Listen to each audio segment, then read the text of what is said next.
আউযু বিল্লাহি মিনাশ শাইতানির রাজিম।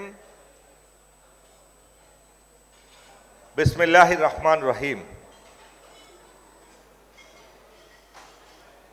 কে বলতে পারবেন আজকে কততম বিজয় দিবস?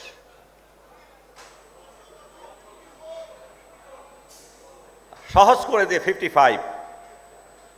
আমরা যদি আগের শতাব্দী ধরি সেখানে আছে 30 আর আজকে হলো 25। 30 আর 25-এ 55। 55তম বিজয় দিবসে আমার সামনে উপস্থিত মহান মুক্তিযোদ্ধাদেরকে আমার মনের গভীর থেকে রাওয়ার পক্ষ থেকে শ্রদ্ধা, ভালোবাসা, আরও অনেক কিছু বলার আছে যা বলে শেষ করা যাবে না আপনাদের জন্য। আজকে আমরা এখানে দাঁড়িয়ে আছি, এখানে বসে আছি আপনাদের জন্য এবং অনেক অজানা শহীদদের জন্য। আলহামদুলিল্লাহ, ইন্ডিয়ার একজন রাইটারের একটা বই থেকে একটা তথ্য দিয়ে আমি সংক্ষিপ্ত কথা বলবো। Military writer, military thinker, he wrote in his book যে 3 বার ইন্ডিয়া ভুল করেছে বাংলাদেশের সাথে। 3টা ভুল করেছে। তাদের আজন্ম একটা লালিত স্বপ্ন অখণ্ড ভারত, অর্থাৎ তারা ভারতবর্ষকে একটা রাষ্ট্র হিসাবে হিন্দুত্ববাদ কায়েম করার উদ্দেশ্য নিয়েই তারা কাজ করছে, সব সময় করছে, আগেও করেছে, এখনো করছে, ভবিষ্যতেও করবে। 3টা ভুল করেছে। 1 নাম্বার ভুল, 1965 সালে লাহোর দখল করার অভিপ্রায় না করে যদি ঢাকা দখল করার চেষ্টা করত তাহলে তারা ইজিলি ঢাকা দখল করে ফেলতে পারত। লাহোর দখল করাটা একটা ভুল হয়েছে। লাহোর দখল করার স্বপ্ন দেখা, চেষ্টা করাটা তাদের ভুল হয়েছিল। তারা যদি ঢাকা দখল করত তাহলে একেবারে ইজিলি ওয়ান ঘতে চলে আসতে পারত। কিন্তু সেটা ভুল স্বীকার করেছে যে আমাদের তখনই আমরা বাংলাদেশ দখল করতে পারতাম, তৎকালীন ইস্ট পাকিস্তান দখল করতে পারতাম। সেখানে ভুল করলো এক। দ্বিতীয় ভুলটা করেছে, তারা বলে যে 1971 সালে আমরা সৈন্য প্রত্যাহার করে এটা বিশাল ভুল করেছি। এই দেশটা তো আমরা দখল করার অভিপ্রায় নিয়েই আমরা যুদ্ধ করেছিলাম, কিন্তু আমরা চলে আসছি। এটা ছিল দ্বিতীয় ভুল। তৃতীয় ভুল, 1975 সালের 15ই আগস্ট চুক্তি অনুযায়ী কেন আমরা সে দেশ দখল করতে গেলাম না।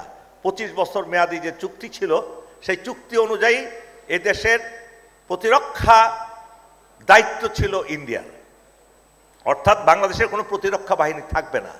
এই 3টা ভুল। এখন আসেন মাঝখানের ভুলটা নিয়ে কথা বলি। দ্বিতীয় ভুলটা কেন করলো, যে 1971 সালে কেন তারা প্রত্যাহার করলো, এটাই হলো মূল কথা, আজকের দিনের কথা। ইন্ডিয়ার ক্যালকুলেশনে ছিল না যদি মুক্তিযুদ্ধ লাগে, এই মুক্তিযুদ্ধে পাকিস্তানি সামরিক বাহিনীর 3 বাহিনীতে, সেনা, নৌ, বিমান বাহিনীতে যে বিরাট সংখ্যক একটি দল আছে বাংলা ভাষাভাষী, তারা যে এরকম রিভোল্ট করবে, তারা যে পাকিস্তানি সেনাবাহিনীর বিরুদ্ধে যুদ্ধ করবে, এই ক্যালকুলেশনটা তাদের ছিল না। এখানেই তারা মারাত্মক ভুল করেছে। কেননা আপনার ঘরের কোথায় কি আছে, কোন জায়গায় দুর্বলতা, আগে যে শীদেল চোর ছিল না, শীদেল চোর, আমরা যারা গ্রামে মানুষ হয়েছে, গ্রামে জন্ম হয়েছে, আমরা শীদেল চোর দেখেছি। কেননা আগের দিনের, এখনো আছে গ্রামগঞ্জে অনেক জায়গায়, এখনো যদি পাকা ঘর হয়ে গেছে, পাকা ভিটি, মাটির পিঁড়া ছিল ঘরের চতুর্দিকে। চোর আগে অনেক দিন ধরে রেকি করত যে কোন দিক দিয়ে শীত কাটবে, শীত কেটে কোথা দিয়ে ঢুকলে নির্বিঘ্নে ঘরের সবকিছু নিয়ে বের হয়ে আসতে পারবে। হোয়াট হ্যাপেন, আমাদের বাঙালি সেনা, নৌ, বিমান বাহিনীর অফিসাররা তো পাকিস্তানি সামরিক বাহিনীর সবকিছুই জানতো, কোনটা তাদের দুর্বলতা, কোন জায়গায় তাদেরকে আঘাত আনতে হবে, কি করতে হবে, দীর্ঘ 9 মাস যুদ্ধ করেছে এ আমাদের সামরিক বাহিনী। এখানে অনেক মুক্তিযোদ্ধারা আছেন, আমার দৃষ্টতা যে আমি তাদের সামনে কথা বলছি, আমার শ্রদ্ধেয়, সবাই খুব শ্রদ্ধেয়। এই 9 মাস যুদ্ধ করলেন। 25শে মার্চ রাত্রি থেকে উই রিভল্ট বলে জিয়াউর রহমান। সেই সময়ে উই রিভল্ট বলা একজন মেজরের পক্ষে কতটুকু সিংহ পুরুষ হতে পারেন উনি বলেছেন, আই বলেন নাই, বলেছেন উই। তারপরে একদিন পরে উনি ঘোষণা দিলেন। তারপরে শুরু হলো তেলিয়াপাড়া 4 এপ্রিল দিয়ে, 10 এপ্রিল দিয়ে। অনেকেই জানে না বাংলাদেশের যে যদি সেনাবাহিনী না থাকতো সেই সময়ে কোনোদিন প্রবাসী সরকারও গঠিত হতো না। আমি মুক্তিযুদ্ধ নিয়ে গবেষণা করছি বহু বছর যাবৎ, স্যারেরা জানেন, অনেকেই জানেন, আমার বহু লেখা আছে, গৌরবের সেনাবাহিনী বই আছে। দেখুন, 4 এপ্রিল যদি তেলিয়াপাড়ায় জেনারেল উসমানী, তৎকালীন কর্নেল উসমানীর নেতৃত্বে বৈঠকটা না হতো, বাংলাদেশ স্বাধীন হতো কিনা সন্দেহ আছে। এটা একদম ফর শিওর। কেননা সিভিলিয়ান যারা, আমি তাদেরকে আন্ডারমাইন করছি না, তাদের তো দিকবিদিক জ্ঞান নাই, পালিয়ে যাচ্ছে, দৌড়াতে দৌড়াতে কোথায় যাবে, কোন জায়গায় আনন্দ করবে, ফুর্তি করবে, কলকাতায় গিয়া ওই নিয়ে ব্যস্ত। কিন্তু মিলিটারির লোকের একজন ইন্ডিয়াতে যায় নাই। কি করলেন? তেলিয়াপাড়ায় খালেদ মোশাররফ আগেই ওখানে হাজির হয়ে গেছেন। ব্রাহ্মণবাড়িয়া থেকে তাকে তেলিয়াপাড়ার ওইদিকে পাঠানো হয়েছিল ওই মিথ্যা সংবাদ দিয়েই। আপনি যদি আপনার ফোর্ট বেঙ্গলের ইতিহাস করেন এটা পাবেন। তো যাই হোক, আমি বিস্তারিত যাই না, আমি সংক্ষেপে কেন দ্বিতীয় ভুলটার কথা বলছি ওদের। তেলিয়াপাড়ায় 10টা পয়েন্টের উপরে ডিসকাশন হলো এবং 10টা পয়েন্টের উপরে সিদ্ধান্ত নেওয়া হলো। প্রথম সিদ্ধান্ত ছিল যে কোনো মূল্যে আগামী 10 তারিখের মধ্যে একটা প্রবাসী সরকার গঠন করিতে হইবে। কেন প্রবাসী সরকার? যদি এই বিদ্রোহ, সেনা, নৌ, বিমান বাহিনীর অফিসাররা, সৈনিকেরা বিদ্রোহ করেছে, যদি এটা তো লেজিটিমেট না, এটা বিদ্রোহী, যদি সরকার না থাকে একটা আমাদের, তাহলে তো এটা লেজিটিমেসি আমরা পেলাম না। সবাইকে ফায়ারিং শুট করা হবে।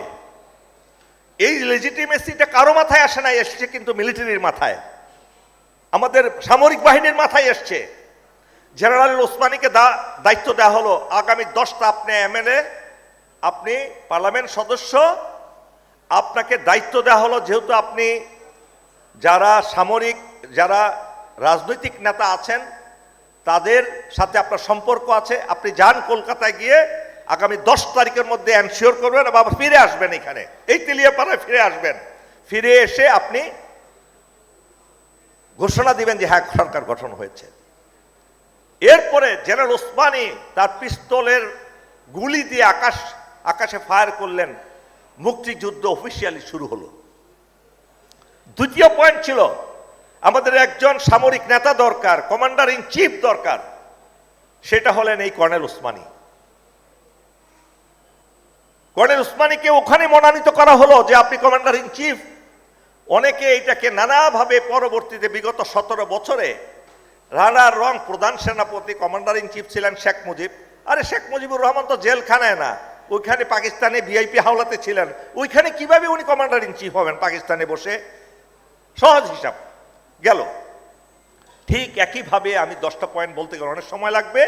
এই যে ভুলটা করলেন তারা, দ্বিতীয় ভুলটা, সেই ভুলটা ছিল তারা মনে করে নাই যে পাকিস্তানি বাহিনীকে পর্যুদস্ত করার জন্য এই সেনাবাহিনী কিংবা নৌ বিমান বাহিনীর অফিসাররা ঐক্যবদ্ধ হবে।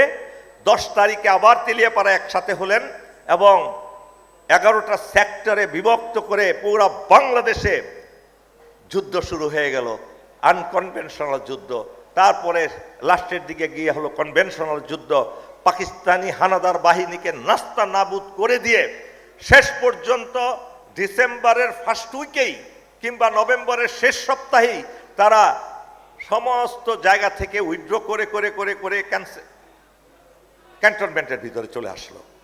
আপনারা জানেন 16 তারিখে তো বাংলাদেশ স্বাধীন হয়েছে, এর আগে কিন্তু অন্যান্য জেলাগুলো মুক্ত হয়ে গেছে।